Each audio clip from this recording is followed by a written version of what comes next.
भ्रष्टाचार म्हणजे कोणता, तर हा शक्ती महापीठ म्हणजे देवेंद्र फडणवीसांचा सगळ्यात मोठा भ्रष्टाचार आहे. 88,000 कोटीचा हा रस्ता आहे. समृद्धी महामार्गातून त्यांनी 20,000 कोटी खाल्ले आणि आता या शक्ती महापीठ मार्गातून पुन्हा मोठा डल्ला, हा 40,000 कोटीचा डल्ला मागण्याच्या तयारीत हा देवेंद्र फडणवीस सरकार आहे. एवढा भ्रष्टाचाराचा पैसा कमवायचा आणि 50 खोके एकदम ओके सारखे नारे देत असताना पैसा फेक, तमाशा फेक म्हणून नागरिकाला नाचवायचं आणि नागरिकांना म्हणायचं की नाच मेरे बुलबुल की पैसा मिलेगा. काय खून कारस्थान चाललंय, काय चाललंय हिंगोली जिल्ह्यात. हिंगोली जिल्ह्यात भ्रष्टाचार कसा आहे, रेतीचा भ्रष्टाचार, वरलीचा भ्रष्टाचार, गुटख्याचा भ्रष्टाचार आणि हे करणारे कोण, तो गली गली में शोर है. सत्ता में जो जो लोग है वो चोर है. आमदार लोग भी चोर है, खासदार भी चोर है और मोदी भी चोर है, फडणवीस भी चोर है. ही आज असणारी परिस्थिती आहे आणि या चोरीचा सगळ्यात मोठा डल्ला हा शक्ती महापीठ आहे.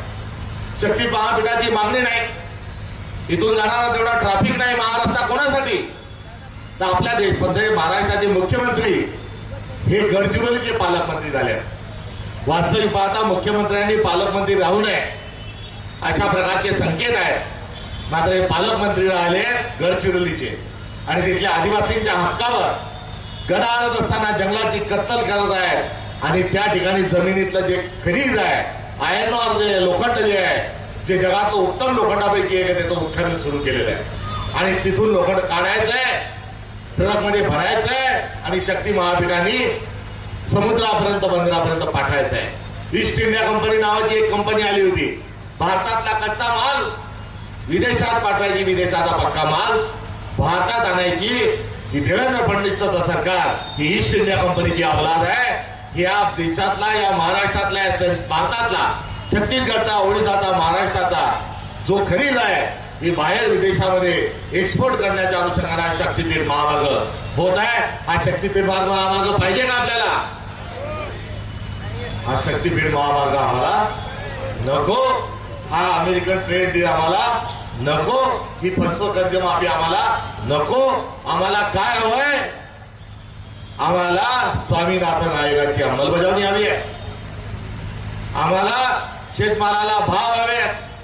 आम्हाला डिझेलमध्ये, पेट्रोलमध्ये, खतामध्ये, बी बियाण्यांमध्ये आम्हाला सवलती त्यामध्ये आम्हाला हव्या आहेत. आम्हाला संपूर्ण कर्जमाफी पण हवी आहे. आम्हाला रोजगार हवा आहे. आम्हाला महिलांची सुरक्षा हवी आहे. आम्हाला इमानदारी हवी आहे. या बैमान सरकारवर आता आमचा विश्वास राहिलेला नाही.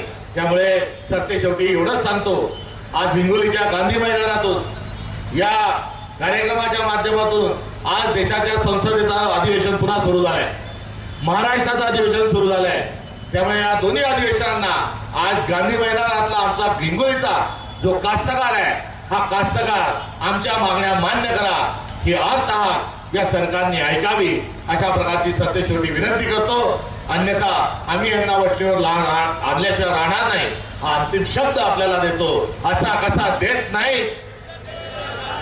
ही राहुल गांधींच्या नेतृत्वात हे शब्द खरे करून दाखवू अशी आपल्याला ग्वाही देतो. या